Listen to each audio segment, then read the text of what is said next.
Syekh Mantama Masyayikh Jalan Rasul Masyayikh Masyayikh Al-Fatihah. A'udzubillahi minasyaitonir rajim. Bismillahirrahmanirrahim. Alhamdulillah. Iyyaka na'budu wa iyyaka nasta'in. Alhamdulillah hadirin, kita terusaken kajian kitab Riyadhus Shalihin karya Al-Imam Abu Zakaria Yahya bin Syaraf An-Nawawi. Mugi-mugi kita angsal ilmu ingkang manfaat, maslahah, barokah fid dunya wal akhirah. Shalawat serta salam mugi katur dumateng Rasulillah Muhammad sallallahu alaihi wasallam, sahabatipun, keluarganipun, dzurriyyahipun. Mugi-mugi kita angsal syafaatipun fid dunya wal akhirah. Amin ya rabbal alamin. Bismillahirrahmanirrahim.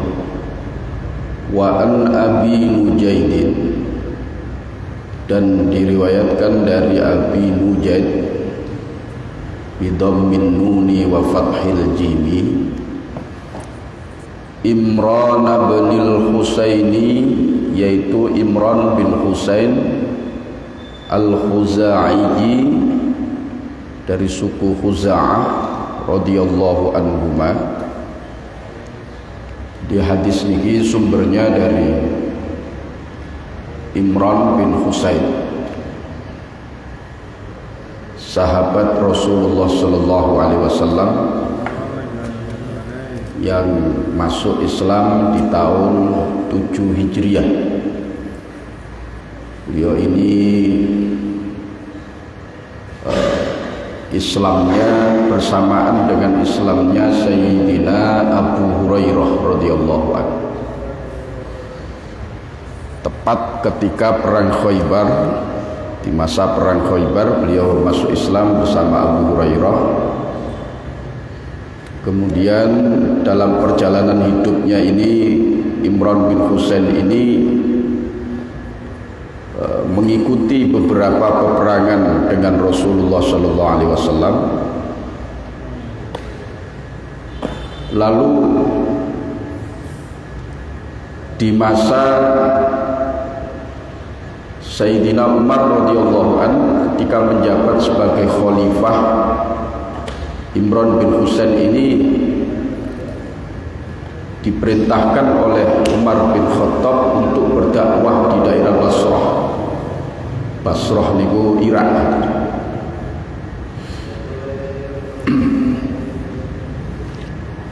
Sampai di sana kemudian beliau meninggal di Basrah itu di tahun 52 Hijriah. Ada sebuah kisah yang sangat luar biasa tentang kesabaran salah seorang sahabat Rasulullah niki, nggih menika Imran bin Husain, bahwa beliau ini salah satu sahabat yang diuji sakit yang berkepanjangan. Beliau diuji penyakit wasir yang sangat akut. Di 30 tahun beliau ini dadi kembange ambil, istilah tiang Jawi, dadi kembange ambil, tidur di tempat saja dan setiap saat mengeluarkan darah dari tubuh beliau. Padahal Imran bin Husain ini salah seorang sahabat Rasulullah yang dikaruniai doa yang mustajabah oleh Allah Subhanahu wa taala. Dalam satu riwayat ada seorang sahabat yang bertanya tentang beliau, mengapa beliau tidak berdoa saja kepada Allah Subhanahu wa taala. Sehingga beliau sakit dalam waktu yang sangat berkepanjangan. Jadi kalau menurut riwayat lorone suwean Imran bin Husain dibanding dengan sinten Nabiullah Ayub alaihissalam. Nabi Ayub itu menurut sebagian riwayat 18 tahun, sebagian riwayat lagi 7 tahun, sebagian riwayat yang lain 3 tahun. Imran bin Husain ini sampai 30 tahun gak tahu sambat. Hebatnya ini bukan tahu sambat.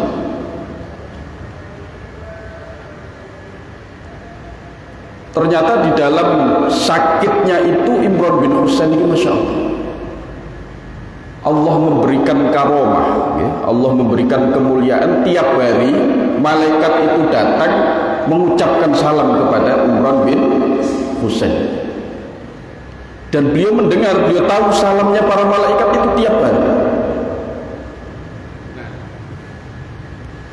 Ini karomahnya Imran bin Husain.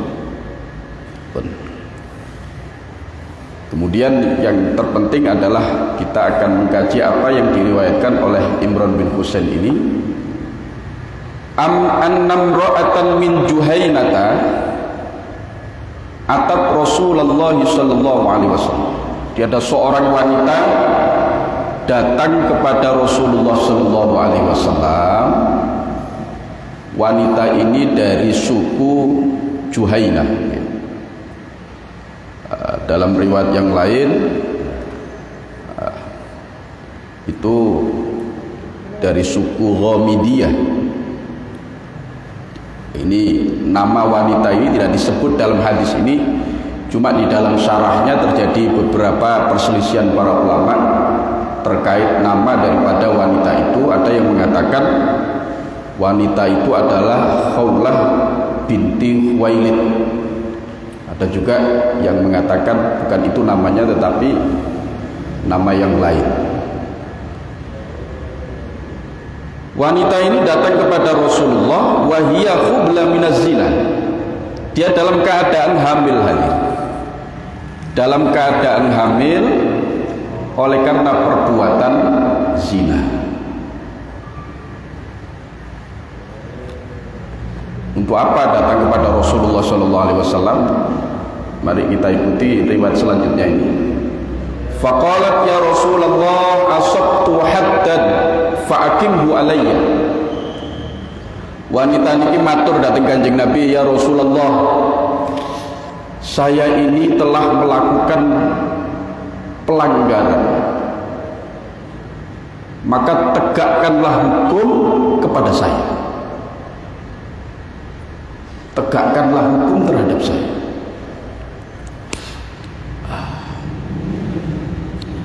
Kalau dalam riwayat yang lain, dalam riwayat ini tidak disebutkan. Dalam riwayat yang lain Rasulullah menganjurkan istaghfiri wa tubi. Kamu minta ampun saja kepada Allah Subhanahu wa taala dan bertobatlah kepada Allah Subhanahu wa taala. Tapi wanita ini tetap dalam apa namanya pendiriannya, ingin ditegakkan hukum atas dirinya. Karena mungkin wanita ini memahami salah satu sabda Rasulullah sallallahu alaihi wasallam, karena Rasulullah pernah bersabda, ini juga diriwayatkan dalam Sahih Bukhari, wa man fa'ala syai'an min dzalika, riwayat Ubadah bin Samit, barang siapa yang melakukan pelanggaran-pelanggaran itu, ini terkait dengan baiat Aqobahnya Ubadah bin Samit bersama sahabat-sahabat Ansor yang lain, di mana Rasulullah melarang untuk mempersekutukan Allah, melarang berbuat zina, melarang untuk mencuri. Lalu kemudian Rasulullah bersabda, barang siapa yang melakukan pelanggaran-pelanggaran itu, fa'uqiba bihi fid dunya, lalu di dunia dia terkena hukuman, yakni terkena had, ya, terkena hukuman melalui hukum Islam fit dunya, di dunia, fawa kafarah, maka hukuman itu menjadi pelebur dosa-dosanya. Maka di sini para ulama menyatakan hukuman di dunia itu, ini konteksnya hukum Islam ya, itu dapat melebur dosa dari kesalahan yang diperbuat. Maka inilah mengapa yang menjadi pilihan wanita itu, Pak. Sebetulnya wanita ini bisa saja buat usah ngaku nang Kanjeng Nabi, ya, gak usah wadul dan Kanjeng Nabi bahwa telah melakukan satu pelanggaran, dheweke kemudian pergi saja satu tempat, kemudian bertaubat meminta ampun kepada Allah Subhanahu wa taala, dan Allah menjanjikan kalau memang taubatnya memenuhi syarat-syarat yang ditentukan, apalagi ini terkait dengan hakullah. Terkait dengan hakullah itu syarat taubatnya cuma 3. Napa mawon? 1, menyesal, an-nadam. Ya. Terus yang kedua al-iqla', menghentikan perbuatan dosa yang dia lakukan. Dan yang ketiga al-azam, berkomitmen tidak mengulangi perbuatan di waktu yang sudah mendatang. Kalau 3 hal ini sudah dipenuhi, tobatnya pasti diterima oleh Allah Subhanahu wa taala. Tapi wanita ini justru memilih, dia ingin ditegakkan hak hukuman terhadap dirinya atas pelanggaran sesuai dengan hukum Islam. Niki menurut para ulama, karena begitu hukuman ditegakkan kepada dirinya, maka dia mendapatkan janji dari Rasulullah SAW, dosa-dosanya akan diampuni oleh karena hukuman tersebut. Apalagi yang menegakkan hukuman ini Rasulullah sendiri. Ini jelas nopo namine keyakinan akan terampuninya dosa itu lebih kuat, lebih jelas, lebih nyata. Karena dengan menjalankan hukuman itu, Rasulullah menjanjikan dosa-dosanya juga diampuni, menjadi kafaratnya. Tapi kalau dia misalnya pergi ke suatu tempat, kan bisa saja tobat, buatan baleni wis niat jaluk sepuratan Allah. Cuma kan belum nopo namine, bisa saja Allah mengampuni, bisa saja meskipun Allah sudah menjanjikan akan mengampuni.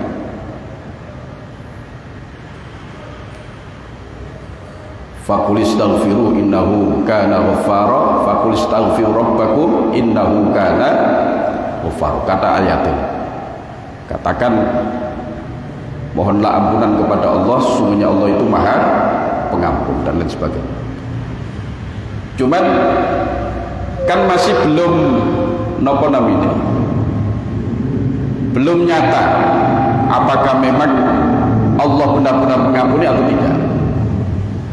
Tapi maka wanita itu lebih memilih sesuatu yang lebih real, karena ketika dia sudah menjalani hukuman itu, maka bebaslah dia dari dosa yang sudah dilakukan itu.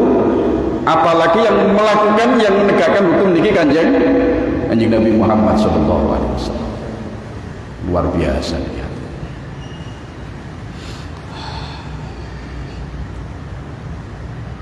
Niki yang nanti perlu kita ilhami ini kesungguhannya di dalam bertobat kepada Allah Subhanahu wa taala. Maka berdasarkan hadis niki, para ulama itu menyatakan seperti dalam kitab Subul Salam karya Imam Asy-Syaukani, taubat itu tidak menggugurkan hukuman di dunia ini. Meskipun dia sudah bertobat, kalau ada saksi-saksi yang bersaksi di pengadilan yang memenuhi syarat saksi-saksi itu, tetap hukuman harus ditegakkan meskipun dia sudah bertobat. Atau meskipun tanpa saksi, dia mengakui atas perbuatannya, seperti wanita ini sudah jelas dia menyesali akan perbuatan yang sudah dia lakukan. Itu kan sebetulnya bagian dari tobat. Tobat niku Syarat pertama, syarat utamanya adalah an-nadam, getun. Baru kemudian ada syarat yang kedua lainnya, yaitu menghentikan perbuatan yang dia lakukan berupa dosa, dan yang ketiga adalah berkomitmen untuk tidak mengulangi kembali. Tapi syarat utamanya taubat itu an-nadam.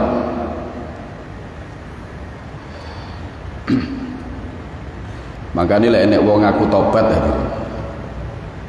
wong ngaku tobat, ya, terus bercerita tentang kesalahan-kesalahannya di masa lalu dan bangga,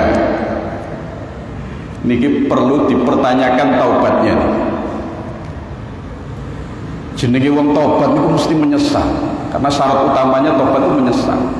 Jenenge wong menyesal itu kalau teringat sesuatu yang dia sesali, mesti dia sedih, buatan tambah bangga. Ono wong kok bangga dengan dosa-dosa, bangga dengan dosa-dosa. Wah, ketara lek gak pate tobat, itu tobat gak pate temenan.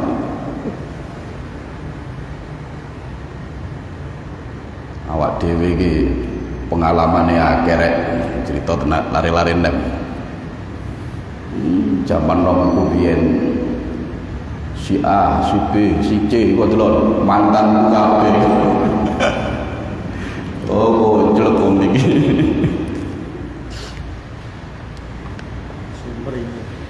Sampai tanglet di lubang, sampai niku tobat temenan ta mboten to. Sampai niku tobat apa saking mergo wis tuwa gak iso nglakoni maneh.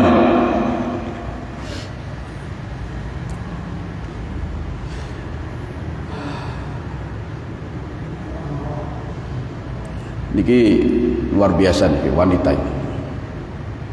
Fada'a Nabiullah sallallahu alaihi wasallam waliyaha.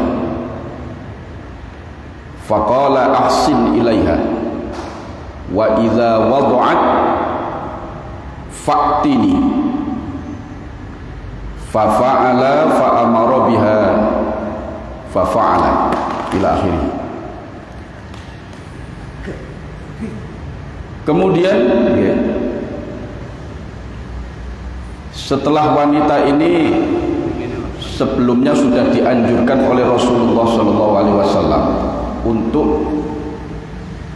lebih baik Anda memohon ampunan, bertobat kepada Allah Subhanahu wa taala, tetapi dia tetap dalam pendiriannya untuk ditegakkan had kepada dirinya, maka Rasulullah akhirnya memanggil wali dari wanita ini. Keluarganya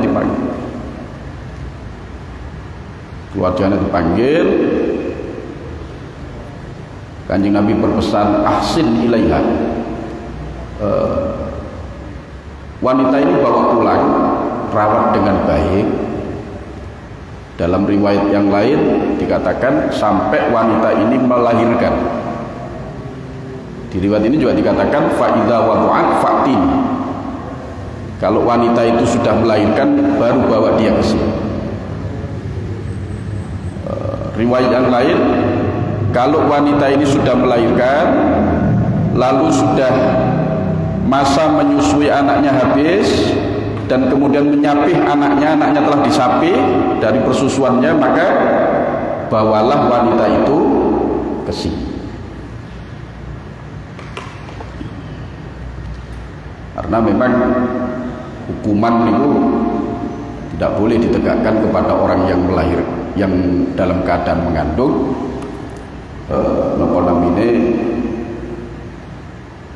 sampai dia melahirkan, karena janin tetap harus dilindungi. Karena bagaimanapun yang bersalah adalah orang tuanya, anaknya mboten duwe salah. Cuma di masyarakat kita itu ketika hal-hal semacam ini terjadi, itu kadang-kadang anaknya terkena imbasnya juga dari perbuatan kedua orang tuanya. Padahal anaknya gak bisa salah apa, sing salah wong tua, sing salah wong tua. Tetap anak niki dalam hadis dikatakan kullu mauludin yuladu alal fitrah.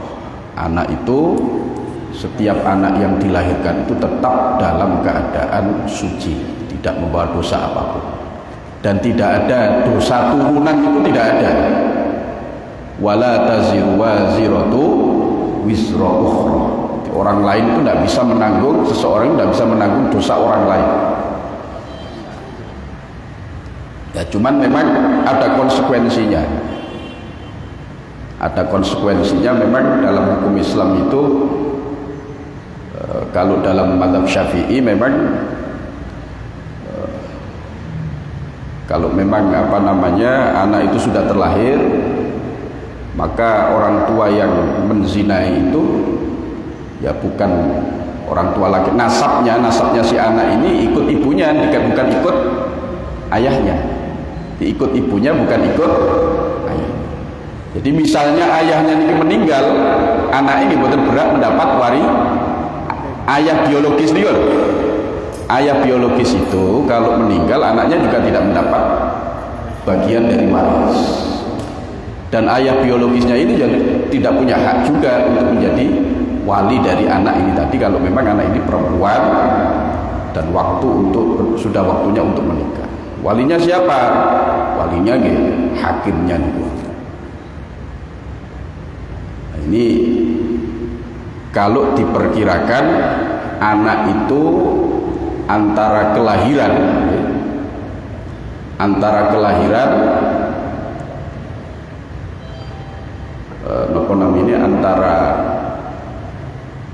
hamilnya anak ini tadi dengan kelahirannya itu tidak atau kurang dari 6 bulan. Tapi kalau lebih dari 6 bulan itu mengikuti nasab ayahnya. Kalau memang anak ini kemudian dinikahi, ibunya dinikahi oleh siapa? Oleh ayah biologisnya. Tapi kalau enggak ya konsekuensinya seperti tadi itu. Baik, niki kita lanjutkan ke riwayat berikutnya, kelanjutan dari riwayat ini. Akhirnya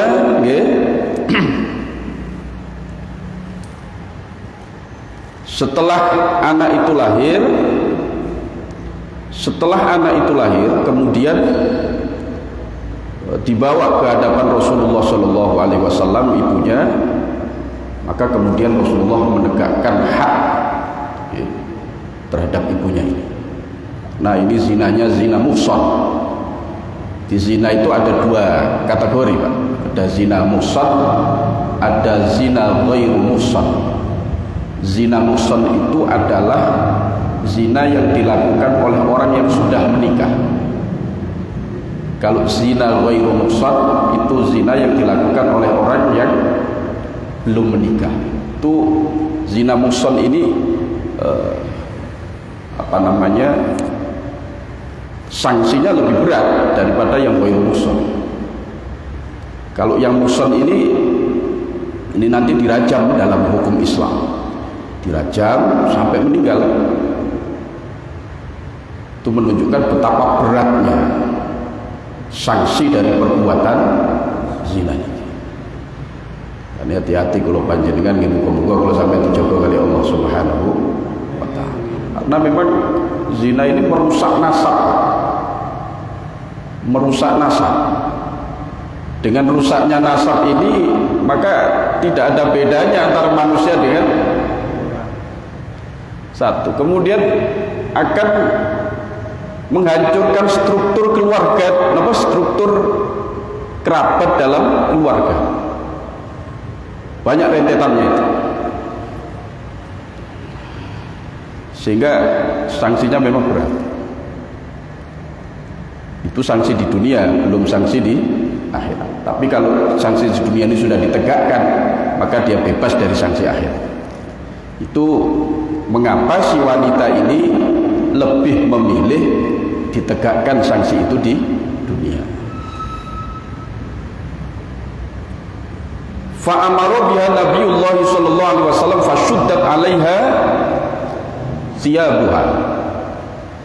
Akhirnya wanita ini kemudian setelah, dalam riwayat lain dikatakan setelah selesai masa menyusui anaknya, dia menghadap kepada Rasulullah sallallahu alaihi wasallam menunjukkan tentang kesungguhannya dia ingin mendapatkan ampunan dari Allah Subhanahu wa taala. Lalu kemudian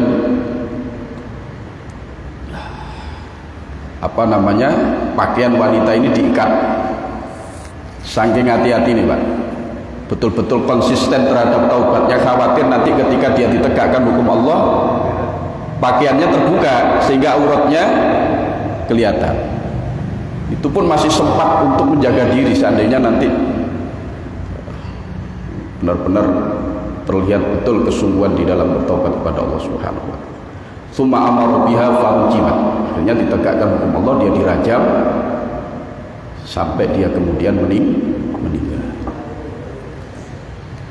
Luar biasa. Tsumma shalla 'alaiha. Akhirnya setelah wanita ini dirawat, dimandikan, dikafani, Rasulullah ikut mensolati. Uang disolati Kanjeng Nabi ini lagi uang istimewa, Kanjeng Nabi mboten gelem. Menunjukkan sahabat wanita ini dengan kesungguhannya di dalam bertobat sehingga dia rela mengorbankan dirinya untuk ditegakkan hukum Allah.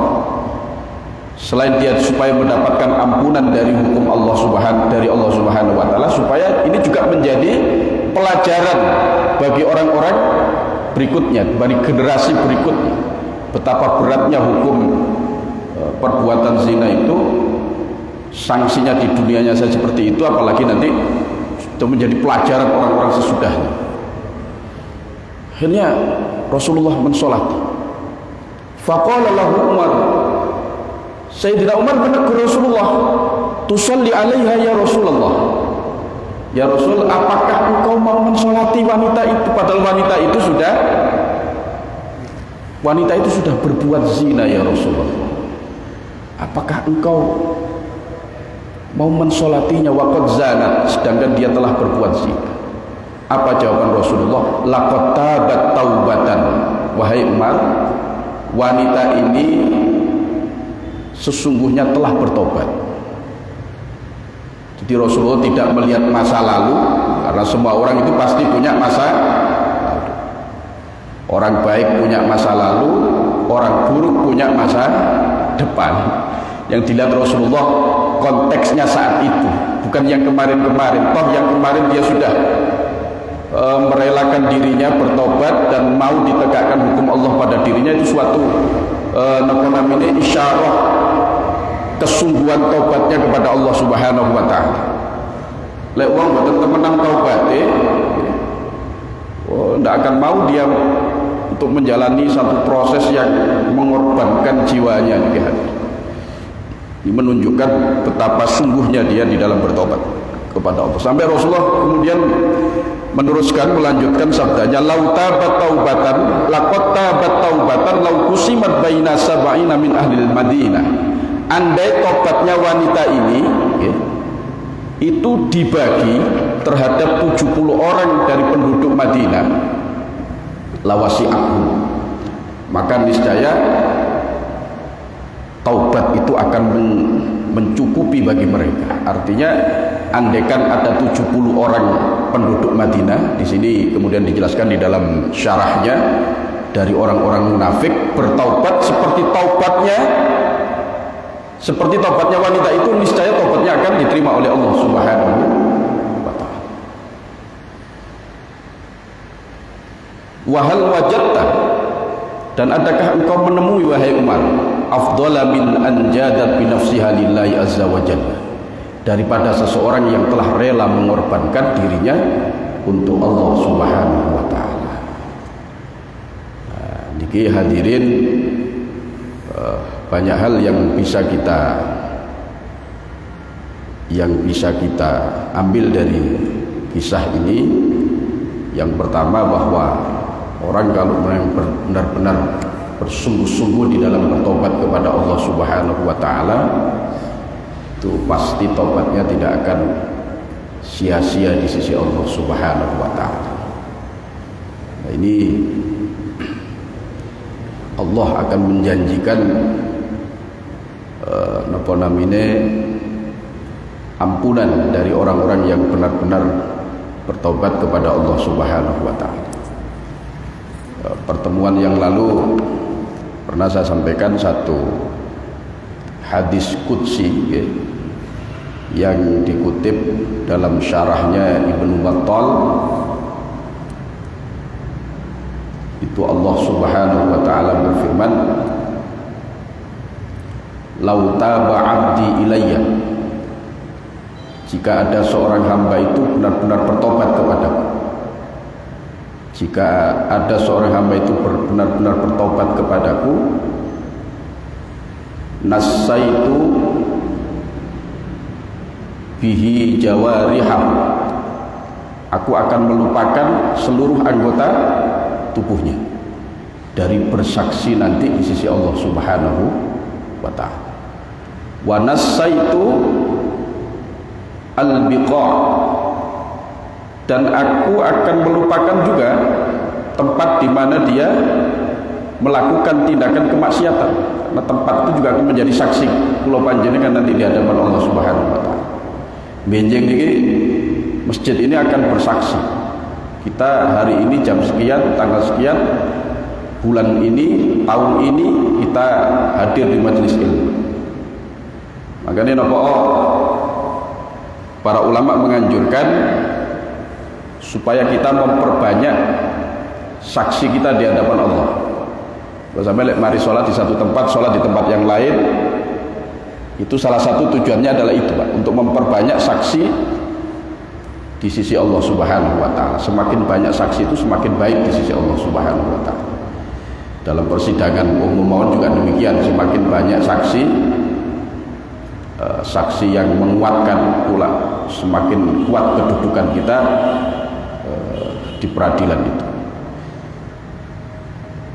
Wa nassaitu hafidhai, Allah juga menjanjikan aku pun akan melupakan dua malaikat pencatat amalnya. Jadi tiang bertobat, orang bertobat di hadapan Allah Subhanahu wa ta'ala itu memiliki kedudukan yang luar biasa. Dan Quran sampai Allah dawuh, innallaha yuhibbut tawwabina wa yuhibbul mutatahhirin. Allah niku mencintai orang-orang yang bertaubat dan mencintai orang-orang yang senantiasa bersuci. Di situ ada kalimat at-tawwabin. At-tawwabin itu sighah mubalaghah, menunjukkan pekerjaan yang berulang kali dilakukan. Sesungguhnya Allah mencintai orang yang selalu bertaubat. Jadi bukan hanya sekali, tetapi berulang kali. Maka dari itu para ulama berdasarkan beberapa riwayat ya, baik dalam Al-Quran maupun riwayat hadis ya, itu hendaknya taubat dan permohonan ampun itu tidak hanya dilakukan ketika kita melakukan tindakan kesalahan saja, tetapi hendaknya itu menjadi rutinitas kita. Rasulullah SAW sendiri meskipun dia dijamin tidak pernah berbuat dosa ya, baik dosa kecil maupun dosa besar, tapi Rasulullah setiap harinya tidak kurang bertaubat dari 100 kali. Bahkan ada satu riwayat mengatakan Rasulullah itu kalau duduk di majelis, Rasulullah kalau duduk di majelis belum berdiri dari majelis, ini bukan Kanjeng Nabi tidak kurang beristighfar 100 kali kepada Allah Subhanahu. Kalau sampai tidak duduk majelis pemimpin istighfar kalau sampai pisan doa akhir majelis, doa penutup majelis ini. Subhanakallahumma bihamdika asyhadu an la ilaha illa anta astaghfiruka wa atubu pisan niku tok. Dalam menurut sebagian riwayat Rasulullah itu duduk di majelis, berdiri dari majelis itu dia selalu tidak kurang beristighfar kepada Allah sampai 100 kali. Niki hadirin, alhamdulillah kita ini punya tradisi punya wiritan sing acek, wiritan sing istiqomah setelah sholat itu, yaitu wiritan permohonan ampun kepada Allah dan juga permohonan taubat kepada Allah Subhanahu wa ta'ala. Astaghfirullahaladzim alladzi la ilaha illa wal hayyul qayyum wa atubu ilaih. Ini sering kula aturaken Zikir niki luar biasa, sampai pernah dalam hadis disebutkan andai orang lari dari medan perang, itulah sebuah dosa besar, lari dari medan perang. Boten dosa cilik, lari karena takut perang, bukan karena strategi. Itu sebuah dosa besar, tapi itu pun dijanjikan oleh Rasulullah akan diampuni oleh Allah kalau kita membaca Astaghfirullahaladzim alladzi la ilaha illa huwal hayyul qayyum wa atubu ilaih, yang selalu kita baca setelah selesai sholat fardu. Monggo niki dadi keterangan yang manfaat, maslahah, barokah fi dunya wal akhirah. Monggo salajengipun ada waktu sedikit untuk tanya jawab. Kalau saya bisa saya jawab sekarang, kalau enggak PR insyaallah pertemuan yang akan datang. Monggo kula aturaken. Assalamualaikum warahmatullahi wabarakatuh. Waalaikumsalam warahmatullahi wabarakatuh. Ustaz menanyakan tentang taubat tadi, bahwasanya seorang atau hamba Allah yang berniat taubat dengan sungguh-sungguh, tidak mengulangi perbuatan dosa itu lagi dan merasa menyesal, itu adalah termasuk dosa yang diterima dan diampuni Allah. Bagaimana kalau seseorang tersebut atau hamba Allah dengan niatan benar-benar taubat dan memang benar-benar menyesal dan tidak mengulangi perbuatan yang dilakukan pada waktu itu, namun dalam perjalanan ini melakukan dosa yang lain dan tobat lagi, apakah itu juga diterima dan diampuni Allah, bukan termasuk mengulangi dosa yang sama? Terima kasih. Assalamualaikum warahmatullahi wabarakatuh. Waalaikumsalam warahmatullahi wabarakatuh. Pertanyaannya, apakah bisa kita kemudian tidak melakukan dosa lagi? Wong kula sampeyan iki tidak luput dari salah dan dosa. Kullu bani Adam khata'un.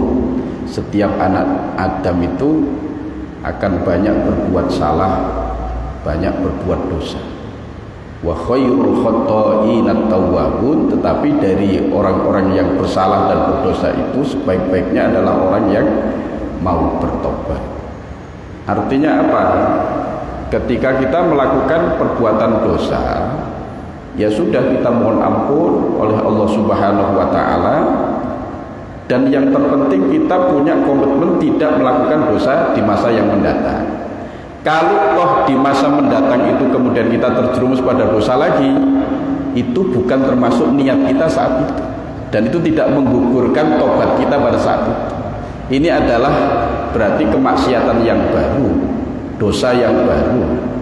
Maka ya kita minta ampunan lagi kepada Allah Subhanahu wa ta'ala. Makanya di dalam Quran niku enten sifatnya Allah terkait dengan Maha Pemberi ampunan. Itu ada yang menggunakan kalimat ghafir, seperti firman Allah, ghafirudz dzambi wa qabilut taubi. Ada yang menggunakan kalimat ghafur, innallaha huwal ghafurur rahim. Ada yang menggunakan kalimat ghaffar. Ini kira bahasa Indonesia nih, terjemahan Indonesia nih tetap Maha Pengampun nggak mawon. Tapi kalau dalam perspektif bahasa, perspektif gramatika Arab, ini ada perbedaan tiga kalimat. Ghaffar itu contohnya innahu kana ghaffar. Ini dijelaskan oleh Al-Imam Al-Ghazali, wonten kitab namanya Al-Maqsadul Asna fi tafsiri Asma'il Husna. Imam Ghazali punya kitab namanya Al-Maqsadul Asna, menjelaskan tentang tafsir dari Asma'ul Husna. Ghafir itu artinya, kalau bahasa Indonesianya Maha Pengampun. Maha Pengampun dari apa? Dari dosa yang dilakukan satu kali. Maka ketika orang bertobat dari satu dosa itu sah. Misalnya ngeten, kula sampean niku pun kula sampean lah muga-muga mboten. Ada orang itu punya dosa macam-macam, Pak. Ya maling, ya main, zina dan lain sebagainya. Dia hanya berniat bertobat dari perbuatan zinanya saja. Lek maling karo main kok disi aku durung iso ninggalno misalnya. Aku tak tobat kok zina itu aja. Itu sah menurut para ulama. Dan kalau tobatnya bersungguh-sungguh, ya dia diampuni dari dosa zinanya nih. Dosa liane durung ditobati. Itu makanya Allah bersifat ghafirul dzambi wa qabilut taubih. Allah itu Maha Pengampun dosa dan penerima taubat. Allah juga bersifat Al-Ghafur. Al-Ghafur itu Maha Pengampun dari semua dosa, dari dosa-dosa yang beragam, tapi pada saat itu saja Allah memberikan ampunan itu. Maka ketika orang berkomitmen untuk menaubati seluruh dosa-dosanya saat itu, okay, maka Allah pun akan berkenan menerima taubatnya dan memberikan ampunannya. Ada lagi sifat Allah Ghaffar, okay. Innahu kana Ghaffar, sungguhnya Allah itu Maha pemberi ampunan. Ghaffar itu menurut Imam Al-Ghazali pemberi ampunan dari beragam dosa dan berulang-ulang.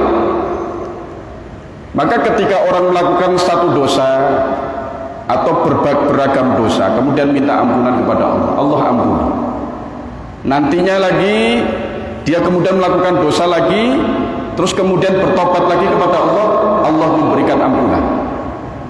Begitu seterusnya. Pokoknya yang penting buatan enten niat untuk mengulang. Nah, kalau ada niat mengulang itu masalah itu. Sebab bagaimanapun niat kita juga dicatat di sisi Allah. Yang penting gini, komitmen untuk tidak mengulang. Makanya komitmen untuk tidak mengulang itu salah satu syarat dari diterimanya tobat di sisi Allah Subhanahu wa taala. Selain dua tobat, selain dua syarat tadi, yaitu menyesal dan menghentikan dosa yang saat itu dia lakukan. Ngoten. Enggak, Mbak Usain. Nggih. Waalaikumsalam warahmatullahi wabarakatuh. Mungkin seingat saya ya waktu ngaji itu bahwa turunnya waktu itu kan berdasarkan peristiwa. Turunnya wahyu, ya. Dan karena itu Asbabun nuzul, ya. Minuman keras itu kan belum dilarang, dikarenakan dia itu sholat kemudian bacaannya berulang-ulang, sehingga dia kan dilarang untuk khamr itu. Yeah. Nah, yang saya tanyakan untuk makan babi, apa itu dulu itu pernah dilakukan kemudian ada larangan?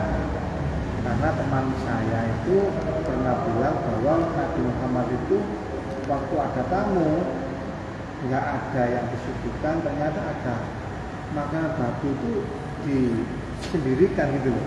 Apa iya? Gitu saya juga belum tahu seperti itu. Sejauh yang saya ketahui ketika mengaji, ya, ketika belajar hadis, belajar fikih dan lain sebagainya, saya belum pernah mendengar riwayat Kanjeng Nabi menyimpan seperti itu, belum pernah mendengar. Itu yang pertama. Yang kedua, memang turunnya larangan khamr itu bertahap. Turunnya larangan khamr itu bertahap, tidak langsung serta-merta dilarang dalam Al-Quran, karena memang saat itu memang menjadi budayanya orang Arab. Nah, hikmahnya kalau memang saat itu dilarang secara spontan, maka itu berat bagi masyarakat pada saat itu, sehingga kemudian Allah memberikan larangan secara bertahap. Nah, berbeda dengan daging babi itu belum pernah saya dengar bahwa larangan tentang hal itu adalah bertahap, tidak seperti larangan khamr. Jadi riwayat Kanjeng Nabi menyimpan daging tadi itu tidak pernah saya dengar atau belum pernah saya dengar sejauh saya belajar baik hadis kemudian fikih dan lain sebagainya. Madem. Maaf, saya juga nggak pernah, tapi yang bicara itu kan Nggih. saya Kristen itu Nggih. seperti itu. Kira-kira itu untuk melegitimasi dirinya, untuk mencari pembenaran, bela diri. atau untuk mempengaruhi orang lain. Lo kompen lawan. Monggo masih ada hadis. Nggih. Kesempurnaannya soft sholat itu sebenarnya kalau soft kedua itu dimulai dari tengah atau dari kanan misalnya. Karena saya pernah lihat itu ada yang di tengah, ada yang di kanan, itu gimana kalau misalnya di kosong yang Nggih. Jadi dari tengah terus ya kanan kiri. Makanya kalau ada satu urutannya ya, ketika makmum itu cuma satu orang, itu memang berada di sebelah kanan imam, sunnahnya begitu. Ketika datang satu lagi berada di sebelah kirinya imam. Ketika datang satu lagi itu setelah yang satu itu berada di belakangnya imam persis. Kemudian setelah takbir yang dua ini mundur. Yang dua ini mundur sejajar dengan makmum yang ketiga itu. Begitu juga nanti ketika soft di bawah, di belakangnya juga demikian. Urutannya dari tengah, kemudian kanan kiri terus seperti itu. Jadi sama ketika soft itu memulai dari dari soft pertama ketika makmum cuma satu orang, dua orang, dan kemudian seterusnya. Ngoten. berarti yang orang dua itu makmumnya dua itu nggak di belakang langsung gitu. Kanan kiri. Kan biasanya kan Sunnahnya di kanan kiri dulu. bukan itu. Ya, kalau misalnya ya itu tadi satu orang dulu, kalau memang satu orang berada di kanannya imam, kirinya imam, kemudian dan seterusnya tadi. Itu urutannya seperti itu. Ngaten. Monggo, nggih. Assalamualaikum warahmatullahi wabarakatuh.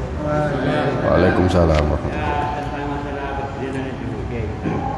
Ada ini memang bukti nyata dari teman saya di sini gini. Anak itu di bawah umur, diperkirakan itu umur 8 atau 7. Kemudian anak itu kan sering diajak dengan ibunya itu. Akhirnya kejadiannya itu karena masa anak kecil itu barang itu tegak berdiri. Kemudian diajak sampai melakukan yang enggak kita melakukan zina. Apa anak yang di bawah umur itu termasuk juga termasuk di susah, kan orang yang Oh. Ada 3 kelompok yang itu dibebaskan dari hukuman. Yang pertama, orang yang gila, hilang akal hingga dia berakal kembali. Yang kedua, anak yang belum balik hingga dia balik. Jadi kalau belum balik melakukan tindakan yang tadi itu, kemaksiatan seperti tadi itu, maka dia tidak mendapatkan hukuman. Jadi dia belum terkena hukuman sampai kemudian dia balik. Kalau dia sudah balik melakukan hal itu baru terkena hukum had, terkena sanksi dalam agama Islam. Yang ketiga, orang yang tidur sehingga dia terbangun. Misalnya nek wong turu ngelindur terus melakukan hal-hal yang melanggar agama, dia tidak terkena hukuman, tidak terkena sanksi dalam agama sampai kemudian dia terbangun. Jadi 3 kelompok itu bebas dari pidana, dari had dalam Islam ini. orang gila sampai dia berakal, orang yang tidur sampai dia terbangun, dan yang ketiga anak yang belum balik sampai dia balik. Ngoten. Belum balik itu gimana nih? Kalau masalah tadi itu mestinya kalau sudah ada tanda-tanda dia apa namanya sudah memiliki pemikiran dewasa nggih, syahwatnya bisa dan setidaknya itu tidurnya sudah dipisah. Setidaknya tidurnya sudah dipisah, tidak boleh berkumpul. Kecuali kalau masih kecil ya, belum tamyiz, di bawah 7 tahun biasanya. Kalau sudah di atas 7 tahun sudah.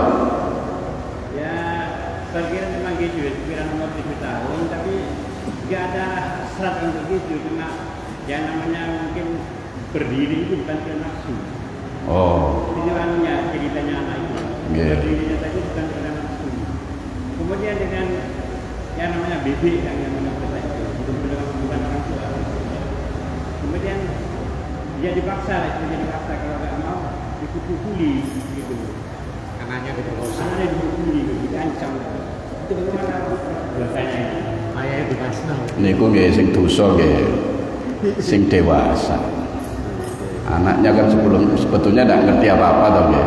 Tidak ngerti apa-apa. Cuma karena dipaksa itu tadi kemudian melakukan hal-hal yang andaikan anaknya itu dengan sengaja melakukan, anaknya sudah mengerti melakukan hal itu, tapi karena belum balik dia tidak kena sanksi, apalagi dia tidak mengerti kemudian dipaksa.